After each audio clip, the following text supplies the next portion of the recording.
Grow your practice, grow your wealth, grow your impact.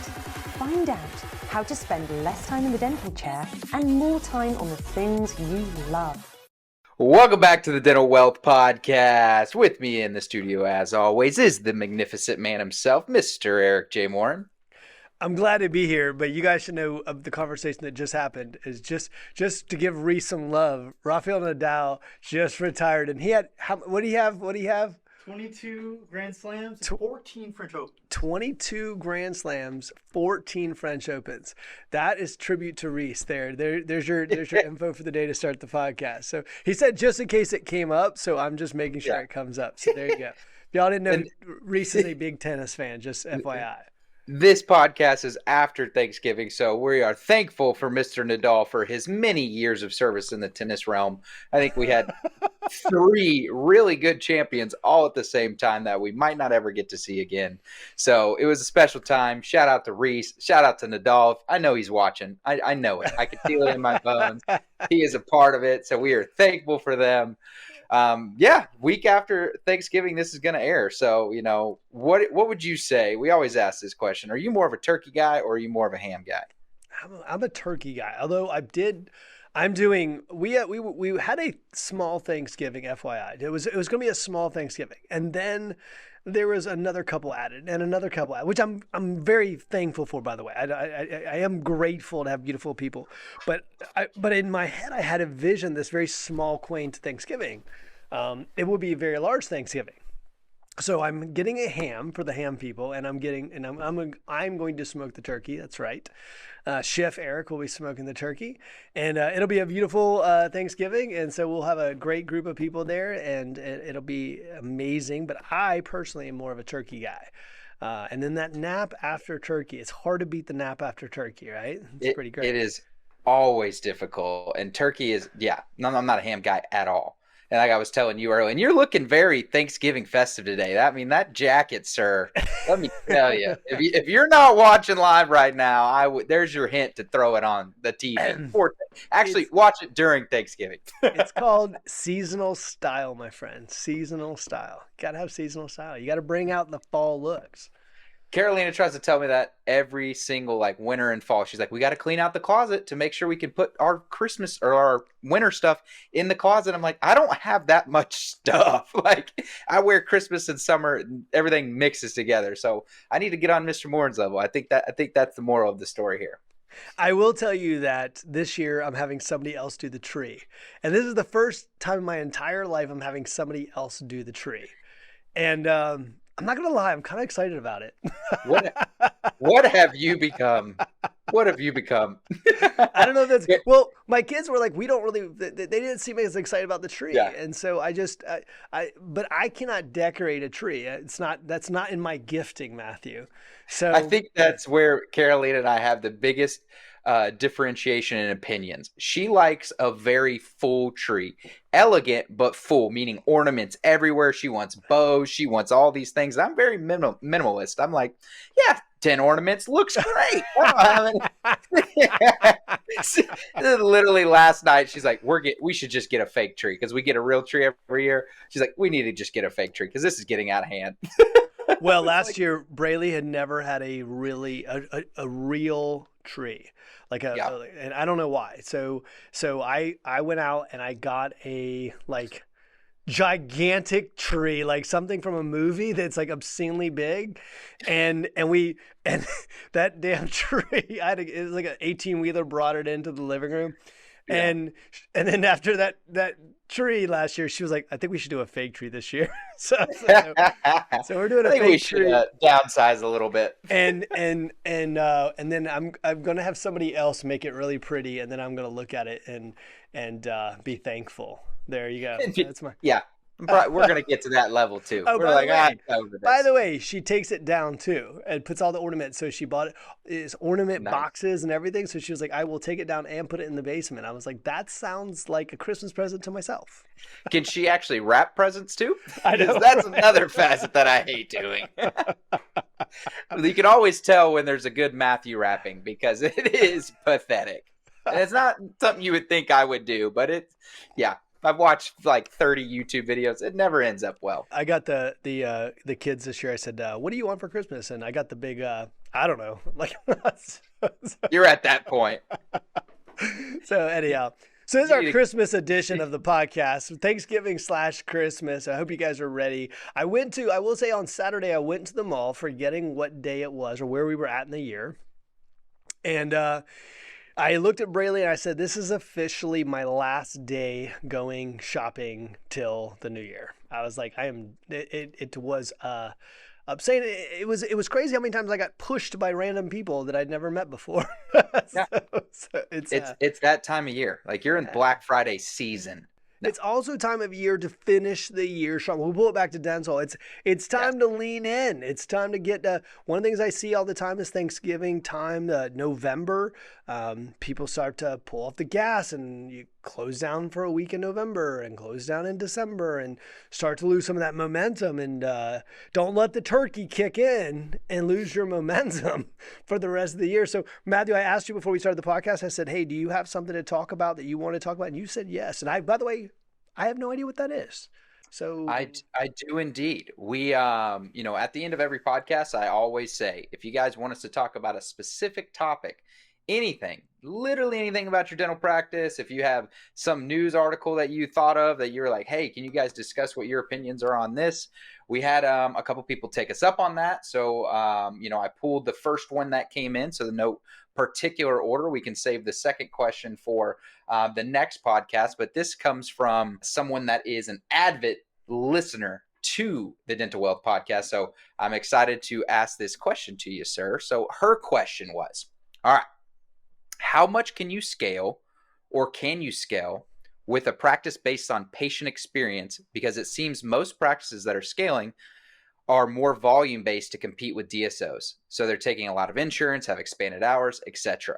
So hers is rooted in, can you build something of scale with just focusing in on patient experience? The short answer, I'm going to give you the short answer, I'm going to give you the long answer, because it's actually a complex question. Mm-hmm. The short answer is yes. That's the short answer.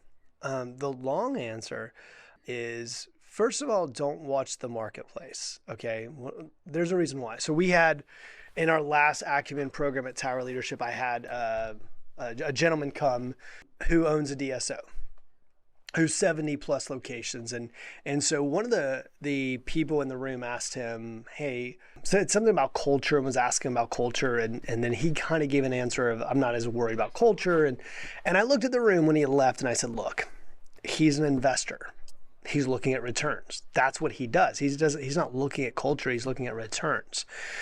Oftentimes, I say that to say that oftentimes DSOs and the people that are running DSOs are looking for investment returns.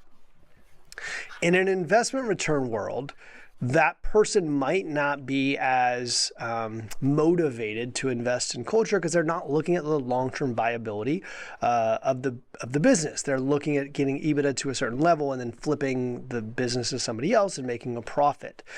You can't follow that model for a long-term game plan. That's not what you do, right? So an investor wouldn't do that. So if you're looking at large scale, okay, realize that there's usually a game plan from an investment of capital standpoint, and so they've got certain moves they're trying to make. I could get a lot more complex into that answer, but I'm going to leave that there so you understand that part of the answer, I should say. Now, oftentimes culture from a dental standpoint and quality, let's talk about quality. I don't want to say that DSOs, for instance, don't have good quality because that's not fair. I think you have great doctors who are doing great work. So I think quality can be scaled. And I think and oftentimes we get this situation where we're saying that DSOs don't have high quality because they've scaled too big. That's not true. And they do take a lot of insurance programs because it assists in scaling because it brings in patients without expanding the marketing budget. And like I said, each one of these little parts I could spend 3 podcasts in. So I'm trying to keep an answer that makes sense. But lastly, I'll say that can you create scale, and based on, can you be fee for service, for instance, on scale? Yes. Can you be mostly patient experience focused and scale? Yes. I'll give you 2 examples. One, we have the most challenging industry that you could think of. The most challenging industry to hire, retain, train, and keep experience is fast food. I mean, fast food as an industry has been indicative of undereducation, high turnover, quick training programs, poor experience, order inaccuracy, and on and on and on. But Chick-fil-A came in and they actually absolutely changed that. They invested in training. They invested in uniform. They invested in retention. They invested in these things. And I say that because if the fast food industry can do it, certainly dental can do it, right? So and then we go back to another example. How about Ritz-Carlton? Ritz-Carlton's a great example as well. I mean, look, you can go, Marriott owns almost, it seems like every hotel these days, but Ritz-Carlton are much different than even Marriott luxury properties. Because they focused on that. Now, if you were to be, and I'm not sure if this person's asking whether you can be fee for service on scale or if they're just saying quality, so I'm kind of answering it in multiple facets. Could you be fee for service and grow on large scale? Absolutely. But if you were going to do that, you would have to have an amazing marketing program. You'd have to absolutely understand marketing and marketing statistics in a way that you probably don't now. Second, you would have to pick the right geographic areas. And geographic area is important. I'm trying to remember the name of the chain right now, but I can't remember right off the top of my head. But they're a theater company, and the theater company only puts their theaters in rural areas. They don't try to compete against AMC. They try to just be out in the middle of nowhere in these rural towns. They do advertising with local businesses, and they make it like a Friday night type event to go to the movies. My point is there has to be intentionality around your business model. So don't look at DSOs and say, well, they're not doing it. Well, they probably have a different outcome they're trying to get to, okay, than you. Most dental practices have mediocre experience at best anyhow. So if you say, well, what about these other people who are growing and they don't have a great experience? Well, most dental practices have the exact same mediocre experience as everybody else. Now, you might look at it and say, well, no, they don't. We have a great experience. Most of them look exactly the same. So if you took 100 dental practices, you lined them up, they'd pretty much all look the same. So most people aren't great at experience anyhow. So to say, well, they haven't scaled experience, well, they never had experience to begin with to scale. So they haven't really put money, time, attention into it because you'd have to put a lot of money into it. And third of all, they're not as intentional with their business model. So the answer is yes. But if you're going to do that, you need to understand capital allocation. You need to understand where to allocate. When I say capital allocation, where to put the capital, how to create the business strategy, what does the team look like, what does the market look like, what is your marketing program? I mean, all this has to be written out in a business strategy, and you can't just simply go, I'm going to scale. And now going insurance is easier if you're trying to move quicker, which most DSOs are, and selling it because patient acquisition is much easier. But if you have a long-term hold and keep model, yes, but you'd have to be very specific. That was long-winded.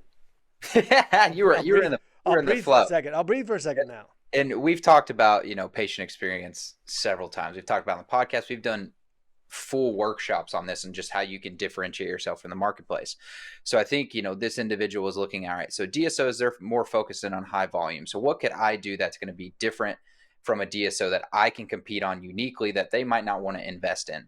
So if you're going to do patient experience, and we talk about this all the time, this is a business model. Like if we discussed at the last workshop, business flywheels and those type of things, like you need to build your flywheel specifically around this. Like you cannot just be mediocre in experience. Like you cannot just be above average in experience. Like if you want to differentiate yourself and scale based on experience, you need to put every time, energy, effort into everything that happens when a patient walks in your door.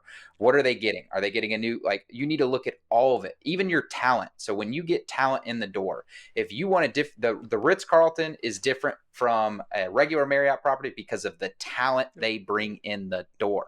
So you need to focus in on everything. It's not just giving a patient a gift and then moving from paper charts to electric and you do your digital sign in. Like, what else are you doing? We talked about, this was 7 years ago, doing a concierge type service, like a VIP type treatment for clients if they want something like that. Like, how do your operatories look? Are they old and grungy and dingy and there's nothing new about them? What's the attire that your team is wearing? Like, if you're going to differentiate yourself based on experience, you need to invest in it, but you also need to track it too. So if you haven't been doing that now and you're thinking about potentially pivoting your business model to experience, you need to look at all of the metrics of your business currently, so that when you do switch, you need to see it. Does this make our new patients go up? Does this help with retention? Does this help with closing cases? Because otherwise it doesn't make sense. I'm going to change the word for a second. Stop using the word experience and start, not you, but whoever's listening to this, stop using the word experience. Start using the term perceived value. How do I increase the perceived value? If we get into the word experience means a lot of different things to a lot of different people. It's very ambiguous in nature, and so we don't really understand what that means. But we could increase the perceived value. What would a patient find value in? Because when I say to somebody, like, do you have a good experience? Yes. Do you have a great experience? Yes. Does that increase the value that a patient perceives, and would they pay for that value? That's a much better question. And it's much more intellectual by nature. You go, does greeting somebody and saying good morning increase perceived value? Yes, but only to a level that is baseline with the rest of the industry. So that's not increasing perceived value. You can't charge for that. Yeah.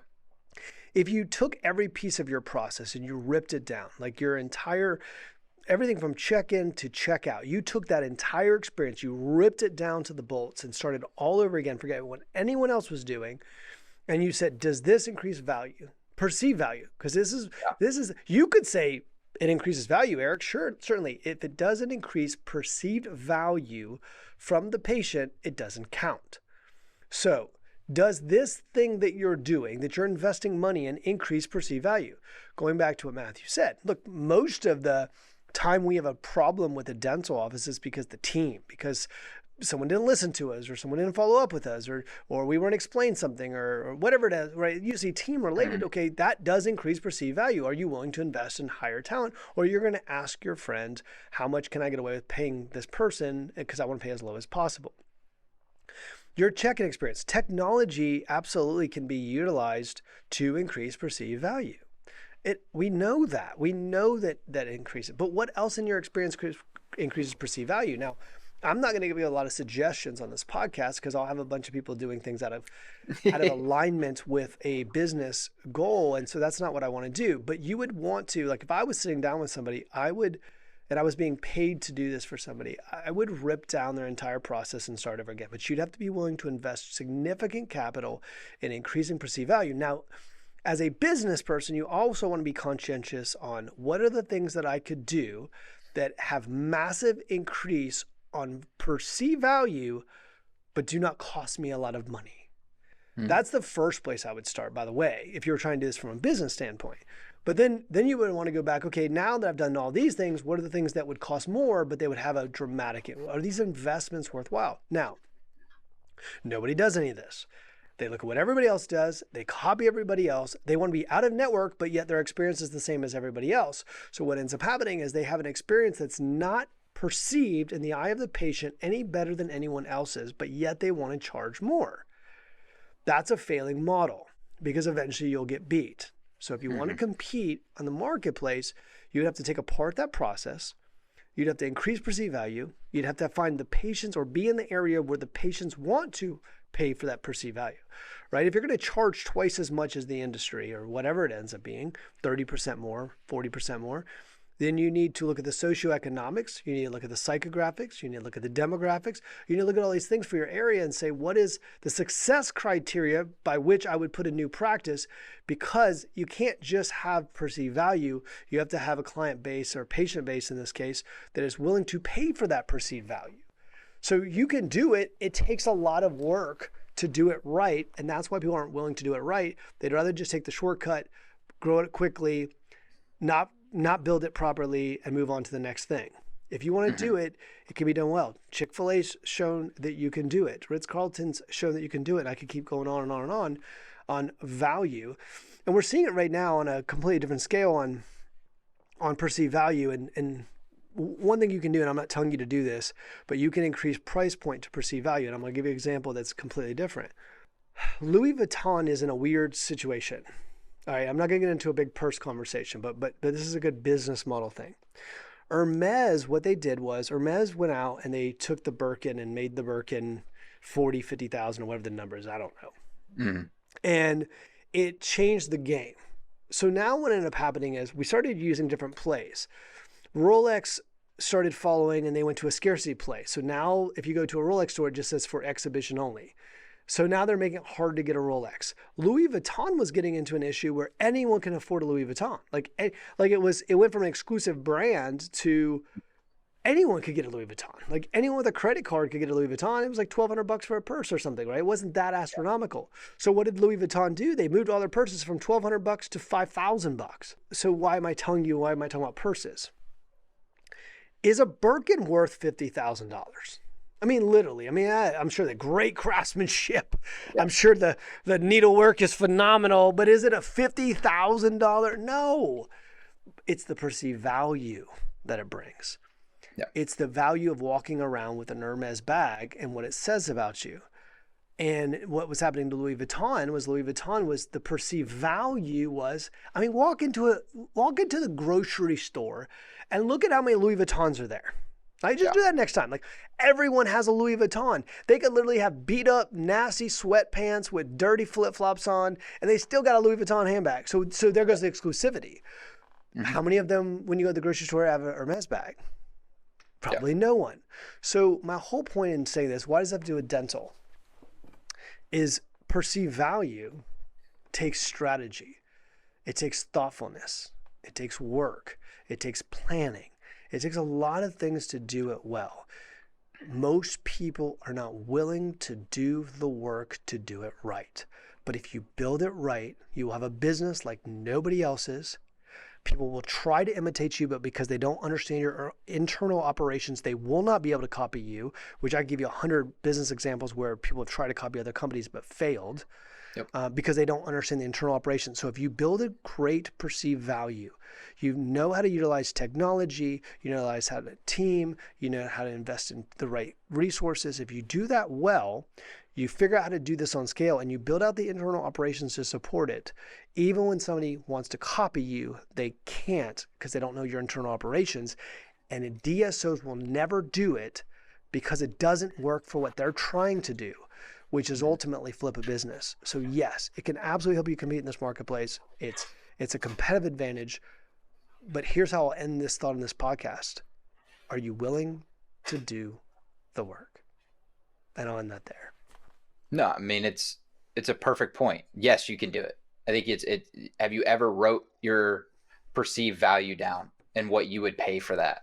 That's a good exercise for you to do. So if you're contemplating this very concept of, making your perceived value higher in the marketplace and you want to run your business model off of that, you need to start looking at internal. It's a perfect time of year.